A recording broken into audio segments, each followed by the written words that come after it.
Welcome to Eau Claire Chef's Corner. I'm your host, the chef in the corner. The lights flicker, a wind whips from the north, a flock of crows swoop into the air, and we gather, as we do every week, around the fire to hear another old adventure. When we last left our adventurer, he was traveling through the frozen land of Nador on his quest to slay the mighty dragon Bagnor.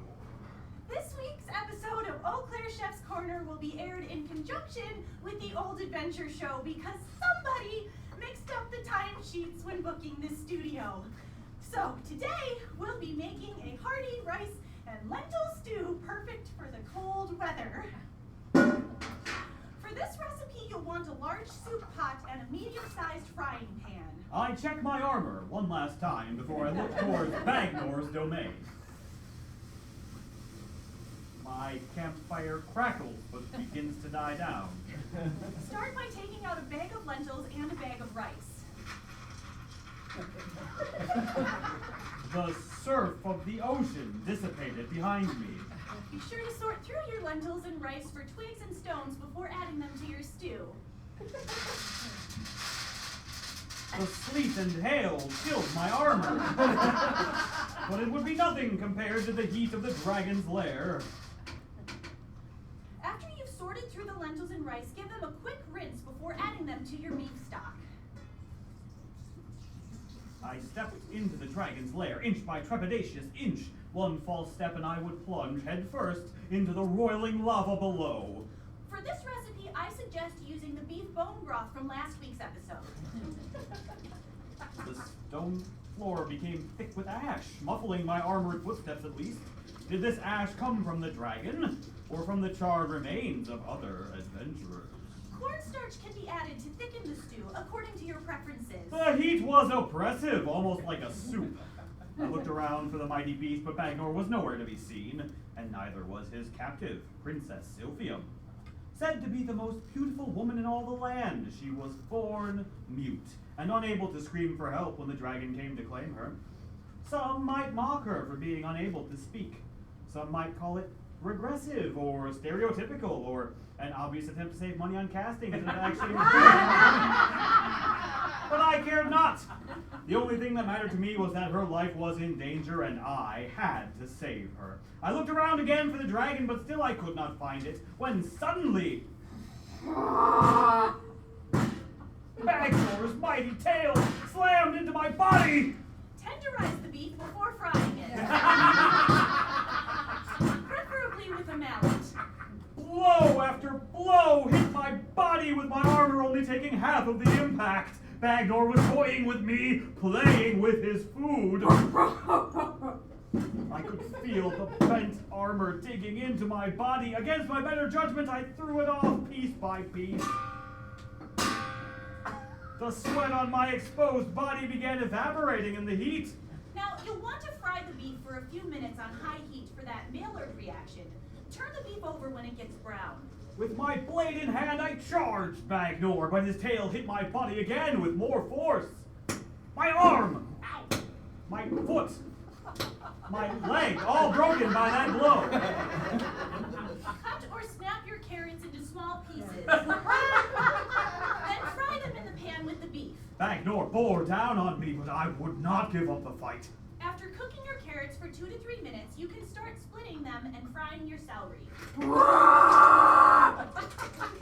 My body was breaking apart before my eyes! Bagnor's tail was almost a worse weapon than his teeth or his flaming breath, and I was about to experience them firsthand. Bagnor bore down and opened his gaping mouth, ready to sink his teeth into me or broil me alive. Would I live long enough to find out which? With my one good arm, I gripped my blade for dear life and swung. Even with my injured arm, the blade struck true, so I swung again. Once you've put your celery in, start cutting your cabbage. I swung, and I swung, and I swung, and with one last swing, I killed the mighty beast. Fry your cabbage for 10 minutes or so until it starts to soften. My strength left me, and I felt my face hit the ground. Damn it, 5th cabbage I've dropped this month. I collapsed into the black velvet curtain of unconsciousness. Move the beef and vegetables to the big pot and simmer your stew for about 30 minutes or until your vegetables are done. After an eternity, I awoke, back in the dragon's lair, Bagnor's cooling body beside me. Princess Silphium knelt by my prone form, giving me cool water to drink. Was I in the great hereafter? Stir your stew occasionally so it doesn't stick to the bottom of the pot. The fine spritz from the rain outside and the throbbing pain of my own broken bones reminded me that I was still in this world. If the stew needs more salt, you can add it to the beef bouillon, but I prefer to add a little bacon to mine, or turkey bacon if you keep kosher. Princess Silphium embraced me and kissed me passionately in gratitude to her rescuer. Sorry, folks, got a little bacon spatter on my hand. Always check the heat and oil while frying. I struggled to stand up, to will my body out of the dragon's lair, and that's when I saw it. An egg, the size of my head, splintering apart from the inside. It looked like Bagnor had been eating adventurers and maidens for 2. I should have killed it, right there and then. Any other adventurer would have. After the desolation Bagnor wrought on our homeland, the thousands of innocents burnt and devoured, the loss, the despair. But this dragon's only crime was hatching, being born a dragon.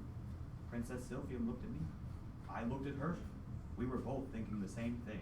We couldn't let that dragon live life an orphan, not like we had. By this time, the rice and lentils would be good and soft. So I like to crumble some corn chips on the top for a little extra crunch. I picked up the dragon with my good arm. The newborn nuzzled into the crook of my elbow. Princess Silphium stroked its back. I could almost swear it smiled. Add salt and pepper to taste, serve 6 to 10 people, or freeze the remainder for an easy dinner later. Maybe it was my newfound connection with this creature. Maybe it was the kiss from Princess Silphium. Maybe there was something in the water. I felt invigorated and the 3 of us left the cave. With a strength I never expected from royalty, Princess Silphium lifted me onto my horse. She climbed on behind me, gripping my torso.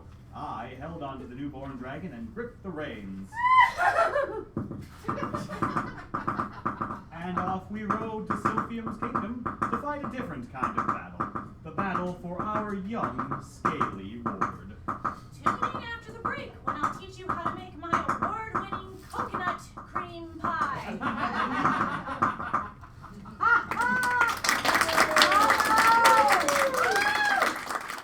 So we've never done that before, and that was fun. All right, cool. We're gonna start out with a new song. We are really close to having a new album made up. But let's not forget about our last album. We have 3 copies left. And So Bandcamp slips. Yep, in and case you use Bandcamp the internet. slips, so pick us up. And you can add us as a MySpace friend. Only if you put us in your top You'll have page, to though. add, well, you'll have to create our page for us first. Oh, baby, you don't know what I was doing last night.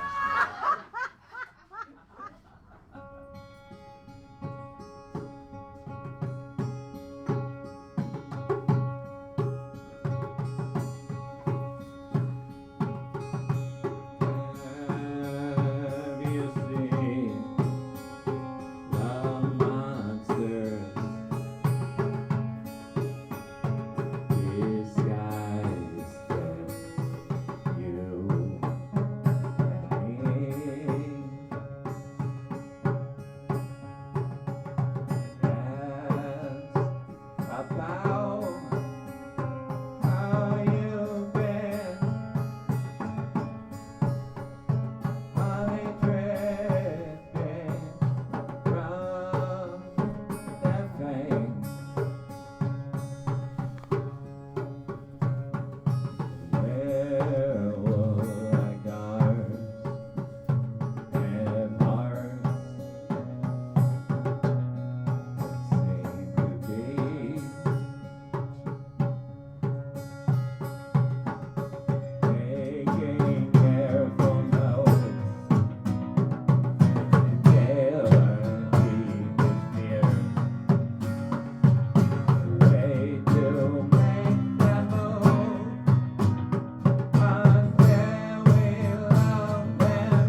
wind me up? Sure. How do I? Here, on my back, under my shirt. There's a key. You sure this is okay? Would you rather have my heart stop? Good thing we're alone, I guess. Your skin is so soft. You mean what little skin I have left? There, that's the key. Now just twist it a few times like a wind up to it. Like this?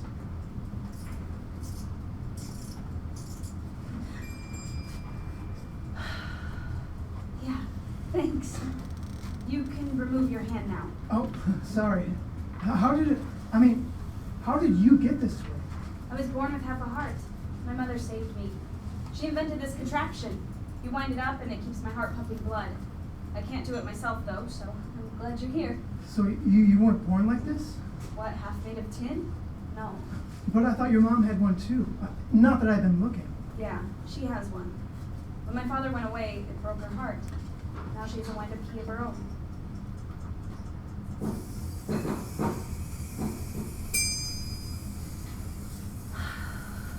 Well, what's the bell for? It's a warning. It means I better wind up.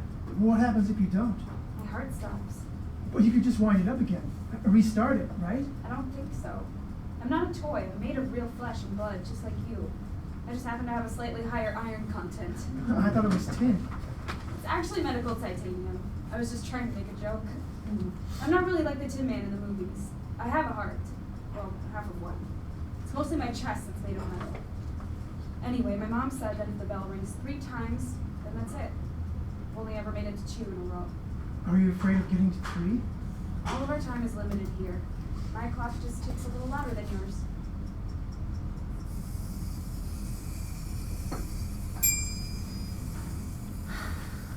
You kissed me. Just your cheek. Why did you kiss me? I wanted to. I like you.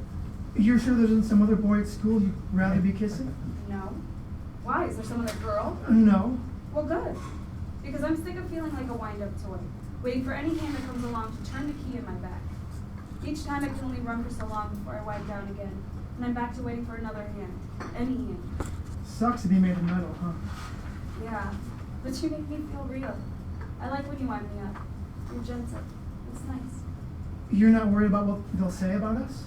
What? Like 2 star-crossed lovers might finally put an end to all the metal children being treated like teacups? I feel like that story's been told before, but with less tea and more swords.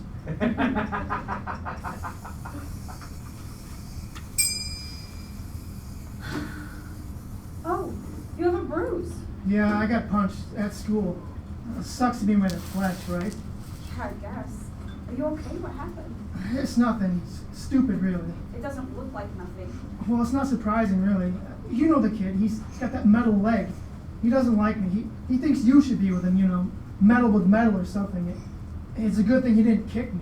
It was stupid of me to come here. No, I like having you. I don't want to make trouble for you. I should just go. No, stay.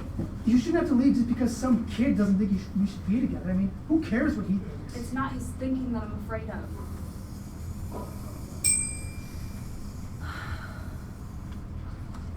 The kid with the metal leg followed me home last week. Oh, what did he want? He asked me if I was sick of you yet. He told me how he understood exactly how I live because he has a metal leg and I have a metal chest. And we should go on lots of metal dates and have lots of metal sex and make tiny metal babies. I told him that's not how biology works, but he wouldn't listen. Somehow I'm not shocked. Anyway, he kept talking about how people think the metal is like a disease. Like people with metal bones, limbs, chests need to be treated more carefully because they might rust if they get rained on or something. But he kept saying they're all wrong. Metal isn't a disease, it's a blessing. It's superior, stronger. That's what he said before he punched me. He said, "You don't deserve a girl like her. You think you're so special, but you're really just a weak little boy. And she feels bad for you because you're just a fragile with your little white bones." I don't think he understands at all. For one thing, my metal is terribly inconvenient. I can't be left alone for more than a few hours or I can actually die. It's a good thing I refuse to leave you alone then. Yeah, now I just wish he would. Well, what are you doing here? I was in the neighborhood. Thought I'd drop by. Your mom let me in on her way out. I showed her my metal leg. I think she felt bad, like all the others. You shouldn't be here. What do you want? You know what I want. Who I want. Gross. Leave us alone. Why don't you let the little lady speak for herself? What do you see in him, all that flash? Well, for one thing, my head's not as empty as a tin can. Hey, I don't like that. You can't say that to me. And what are you gonna do about it? Don't. What are you doing to make him angry? He's making me angry.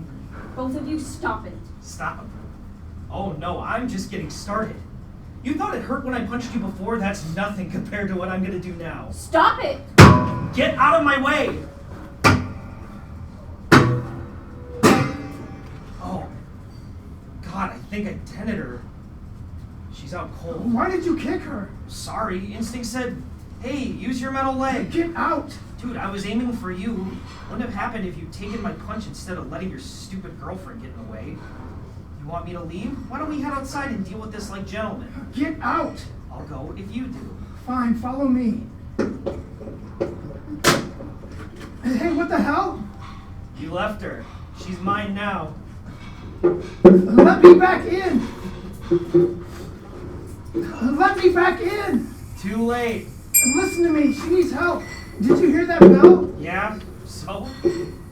God, she is beautiful, isn't she? Listen to me. If you're not gonna let me in, I need to help her. Just on her back, there's a key. Even dented, she's just so pretty. Such a shame to be wasted on you. Let me in!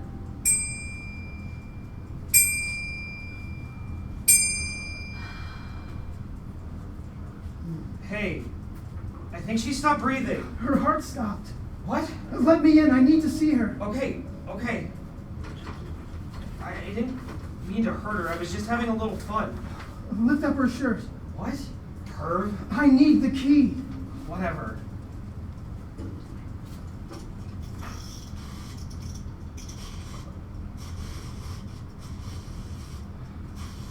She's gone. Just a lifeless wind-up toy.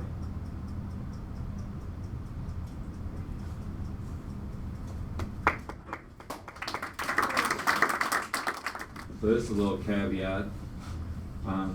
Beata has a whole drum set, but it wouldn't fit. Also, here's something else about Beata. She writes a lot of the words that we do. So she wrote all the lyrics of the last song that we did. This next song that we're gonna do. So she's the fucked up one, not me.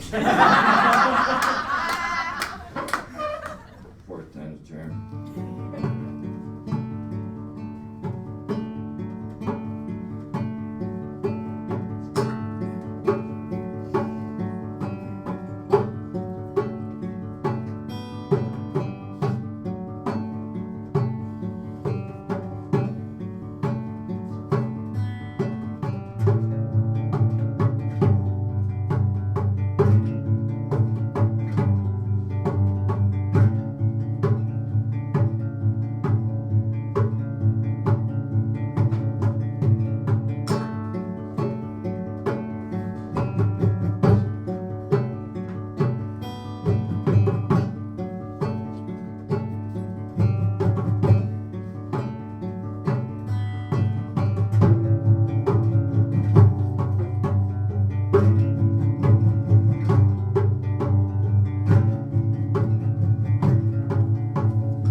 know, you really could have skipped the whole skipping rope routine. Get real. I'm a cabbage. I'm supposed to be shredded. But I would never muscle in on someone else's brainchild. That's because I'm not possessed by an evil spirit. Revenge is sweet, and so am I. What possessed you? That's a pretty dehumanizing question, don't you think? And a chauvinistic one to boot. Are you familiar with the children's book Miss Nelson is Missing? Should I be? You sure should.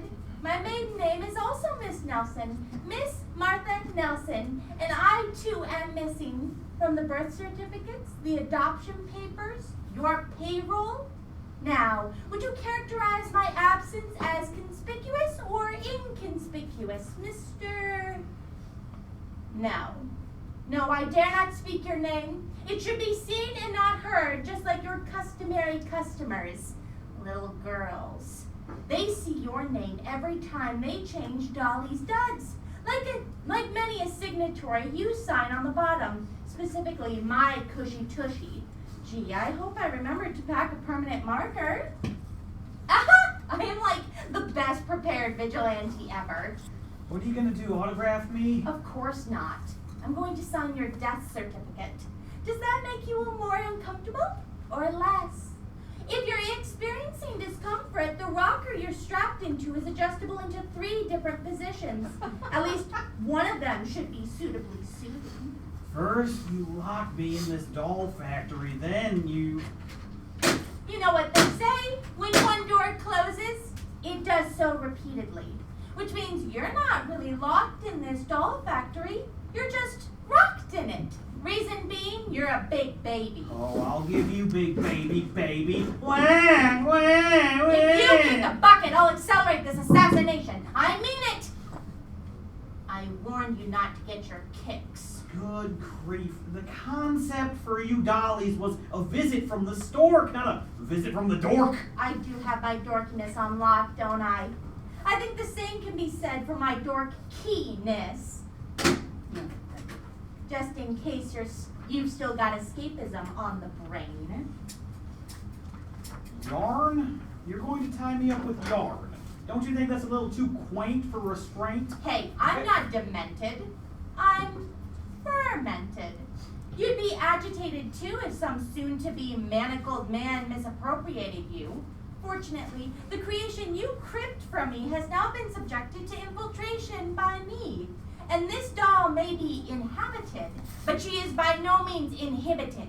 Not anymore, anyway. Oh, when I was alive. As a baby alive? As a human being. I was soft-spoken, soft-hearted, softy extraordinaire, which is why my doll babies, the source material for your cockamamie cabbages, are what we artsy, crafty folks call soft sculptures. Your artistry, on the other hand, is confined to that of a con. Let's skip down memory lane, shall we? In the mid-1970s, you adopted my doll babies at a craft fair, the only kind of fair with which you are familiar, unless you count the fair sex, but you don't. You discounted them. You then proceeded to mark up the dolls, posterior end price. Subsequently, you adopted them for mass production without my permission. What possessed you? Stupidity and cupidity, more commonly known as... Greed. What the heck is this, dead man splaining? And I wasn't a material girl. I was an immaterial girl. You saw to that. You know, I put my heart and soul into my dolls. I only put my soul into yours, which you put into a vegetative state. Ugh, gag me with a spoon. Nobody's said that in, 30-some-odd years. What do you expect? I was remade in the 80s, you unconscionable copycat. Hey, don't spoon feed me that crapola. You stewed, you sued, we settled. True. But now I'm unsettled. I'm also no longer mortal, which means I can resurrect my old wounds and patch things up. From beyond the grave, I get to do something beyond the pale. And I don't mean the garbage pail. Those putrid people are splendidly sardonic. I, on the other hand, am delightfully demonic. But then, it's hard for spectators not to be in good spirits on Friday the 13th. Well, the 13th year of the 2000s, but it's still my dream date and your nightmare fate. Because not only is 2013 the year of my passing, it's the day of your reckoning. Oh, but you've already figured that out, haven't you? I'm not the only one whose eyes are wide open. On this red letter day, I know, green is your Cabbage Patch color of choice. CPK stands for Capture, Pulverize, Knock Off. The knockoff. So what you're saying is this one-woman revival of Guys and Dolls is not going to end on a high note for me, is it? It is not, baby daddy. Not at all. Are you cabbage patching? Hey, if the spirit moves you. All right, that's enough child's play. It's time to cleanse you of your sins, you little stinker. A rubber duck for the dead duck. Bloodbath time has never been so obscene or serene. Any last words? Hey, I don't want to hear a peep out of you. I only want to hear a because I wasn't talking to you. I was talking to moi. The ghoul always has the last word, fool. So, Kate Charlene, are you ready to knock him dead? Why, yes, and I will do so in an absurdly adorable and health-conscious fashion. Cabbage patch, baby face. Cabbage patch, you're erased. Cabbage patch, Kata will rot. Cabbage patch, can you not?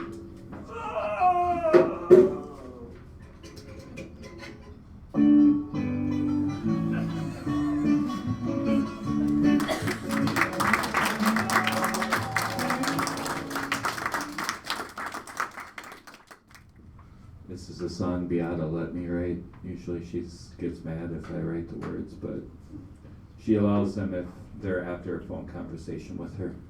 This one wasn't complete crap, so I let you go.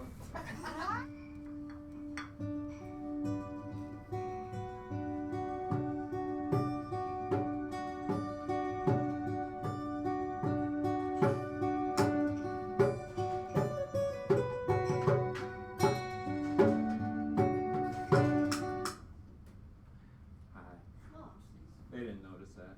They think that we're just tuning in.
it ends. One drift away, where to go? Where to go? And who decides what we face and what we fight? Who's to know? Who's to know? This is life. It's the one that we got. Wander on, and prancing through the prairie land, trudging through the fresh laid mud. Sometimes we're at the bottom, but we can see the mountain top.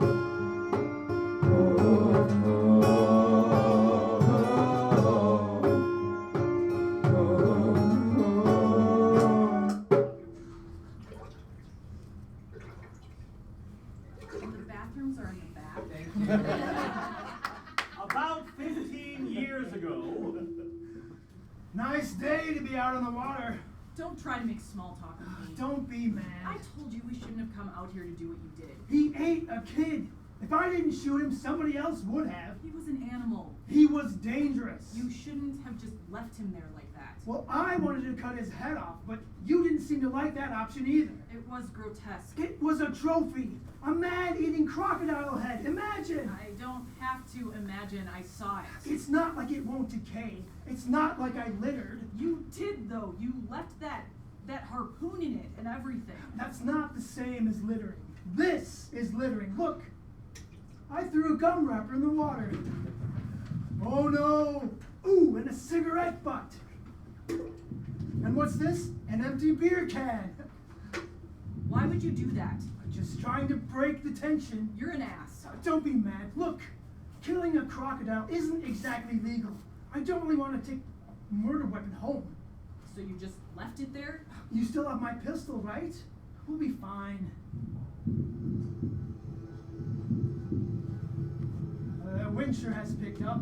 Let's go home before it storms. Not until I get rid of the rest of the evidence. See that island? Let's stop there quick first. What are you going to do?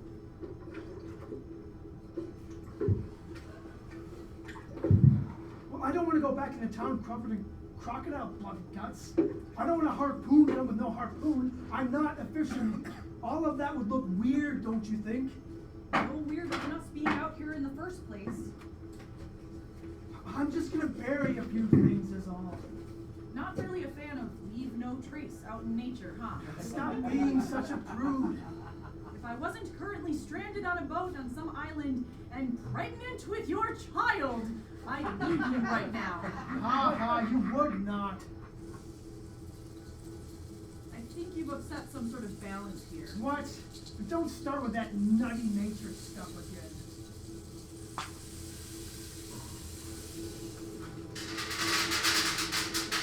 Don't you see?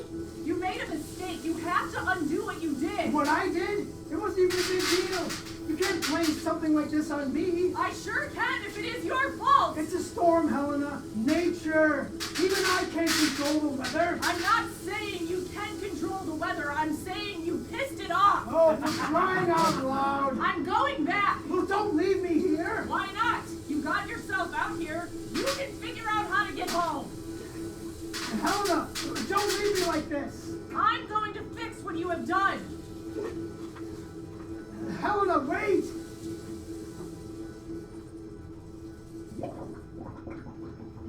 Do you hear something? Yeah. What is that? Something's coming.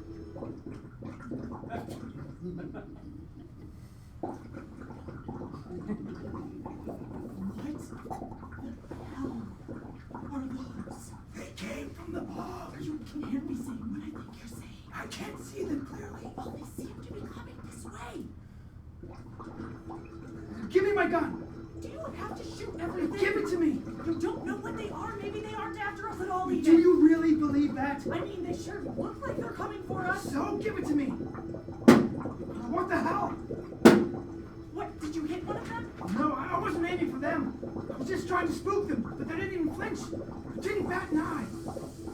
Maybe they don't have eyes. You're seeing what I see, right? Men preserved in peat. Men who died in the bog and they're walking towards us, right? It's not possible. Bogmen!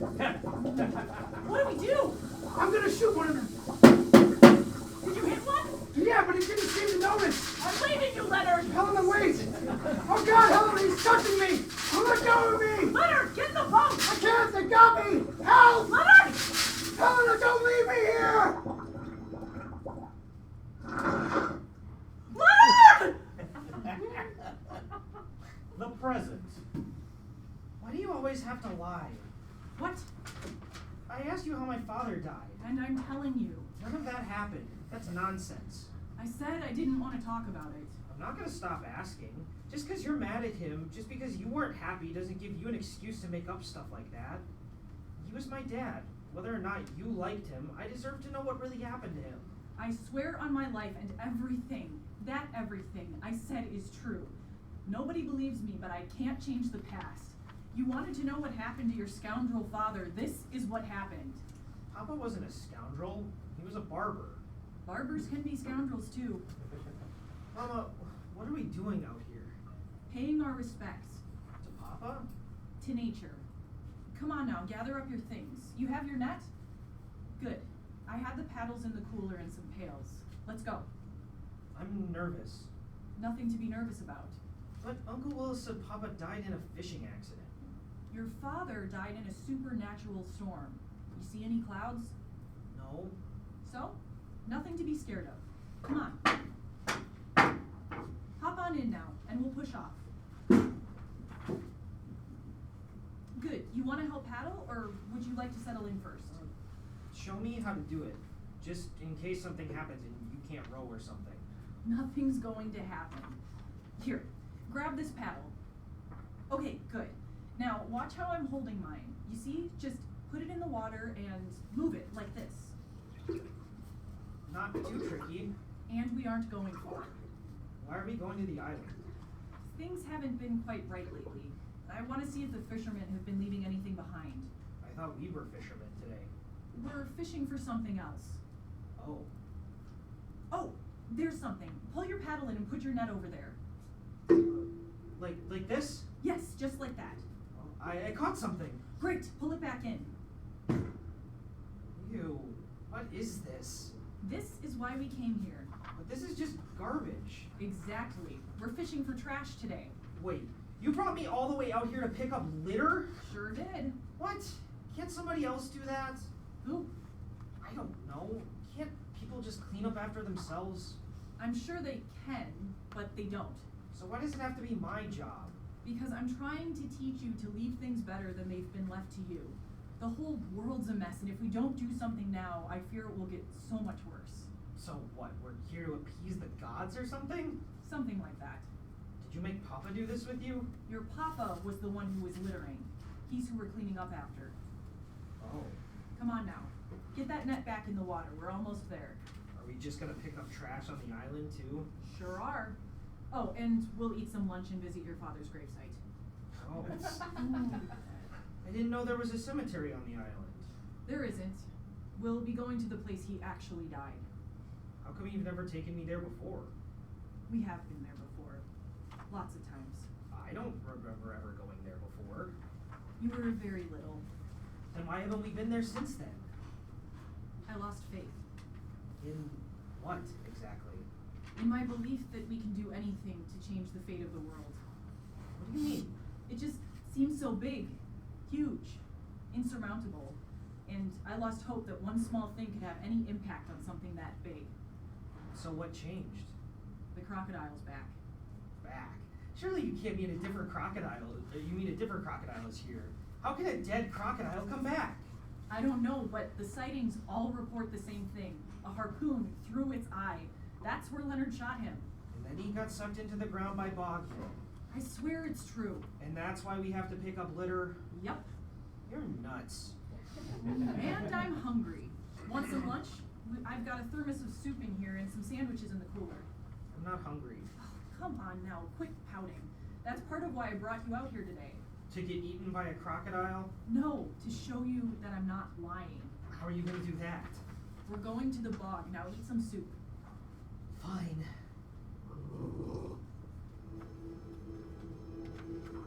Do you hear something? Like what? I don't know. A ghost? What are you talking about? Do you hear that humming? No, What is that? Let's stop here. I thought we were going to the bog.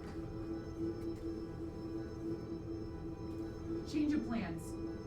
Okay. Did you see that? See what exactly? That tail. I think you're seeing things, Mama. How did you get here?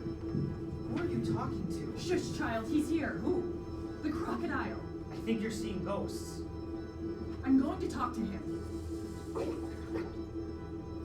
There now. Everything will be okay. Let me see your eye. There now. Where are you taking me? Mama, where are you going? Mama, it's too deep there. Don't worry, Leo, I can swim. Ah! Mama, what happened? Ghosts can bite hard. Mama, are you hurt? A little blood is all. Listen carefully, Leo. I need you to bring the canoe over this way. But the crocodile is there. It's all right now. He's leaving. I think he's leaving. Please come here. You didn't teach me how to steer. You can do it. Just put the paddle in the water on one side and row this way. I did it, Mama, I did it. I knew you could. What is this place? I think it used to be the beach. The crocodile led you here? To this very spot. Oh, Mama, you're bleeding. It's not so much blood. What do we do? I need you to dig. Right there. Why? Just do it, okay? What is this stuff? Rags? Something hard. A gun? I told you I wasn't lying. Mama, please don't leave me. You'll be okay, Leo. The storm's dying down. Do what I taught you. Take the canoe home. Paddle straight.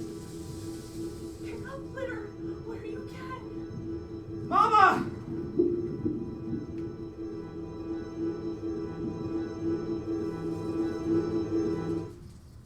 About 15 years later. And she was gone. Why do you always lie? What? You asked me about my parents. Macy, I swear this is what happened. Just because you and your mom had a troubled relationship doesn't mean you should lie to me. And just because you hate fishing doesn't mean you should make this trip miserable. I'm your wife. I swear on my life, Macy. If we weren't stranded on this island and I wasn't pregnant with your child, I would leave you. Oh no. Do you hear that? Hear what? That hum. What hum? Oh.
morning rains.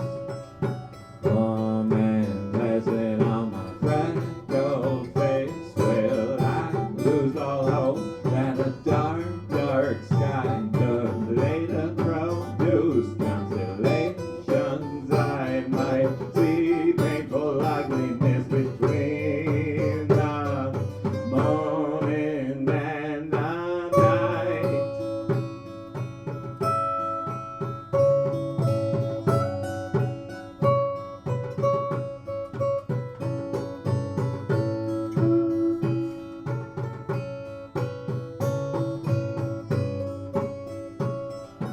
And just maybe as a matter of fact, there is no escape, but I will pause, breathe in the dawn. Another breath awaits me at the dusk. Sometimes more than one.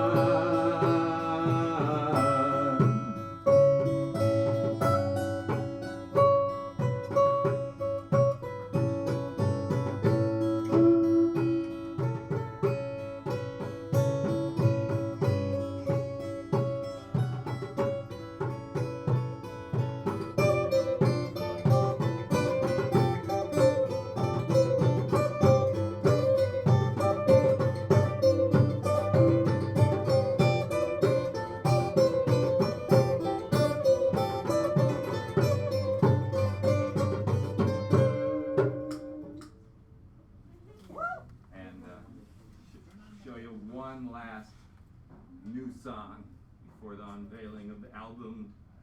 So it's pretty soon. I don't know.